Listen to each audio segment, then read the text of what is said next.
મૂળ ભારતીય અને અમદાવાદની મહિલા અમેરિકામાં સૌપ્રથમ મહિલા જજ બની છે। અમદાવાદ અને ભારતનું તેણે નામ રોશન કર્યું છે।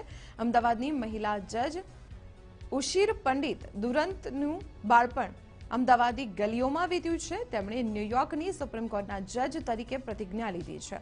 તેમણે ભાગવત ગીતા પર હાથ મૂકીને પ્રતિજ્ઞા લીધી હતી। આવું અગાઉ ક્યારે નથી થયું। તે ભારતીય મૂળના આ સન્માન મેળવનાર સૌપ્રથમ મહિલા જજ છે। આ અગાઉ જજની પોઝિશન પર ક્યારે દક્ષિણ એશિયાની કોઈ મહિલાની વરણી કરવામાં નથી આવી। ગુજરાતી મહિલા હવે યુએસના ક્રિમિનલ કેસ પર ચુકાદાઓ આપશે। જ્યારે જજ તરીકે પસંદગી થતા ઉશીર પંડિતે અમદાવાદને યાદ કર્યું। પંડિત પહેલા મણિનગર રેલવે સ્ટેશન પાસે રહેતા હતા। તેમના દાદી સાથે ઘણો સમય પસાર કરી વાર્તાઓ સાંભળતા તેઓ આજે પણ અમદાવાદમાં દિવાળી અને હોળીની તહેવારો મનાવવા માટે ની યાદો તાજી કરે છે।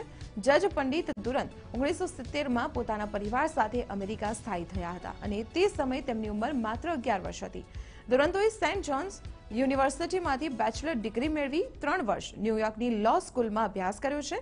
તેમણે પ્રોસિક્યુટર તરીકે પણ અનેક મહત્વના કેસ સોલ્વ કર્યા હતા। ન્યૂયોર્કમાં સુપ્રીમ કોર્ટના જજ તરીકે તેમની ટર્મ 14 વર્ષની છે અને આ બદલ જજ ઉશીર પંડિતને NYPD દેસી સોસાયટી ન્યૂયોર્ક બ્રાહ્મણ સમાજ દ્વારા પણ સન્માનિત કરવામાં આવ્યા છે।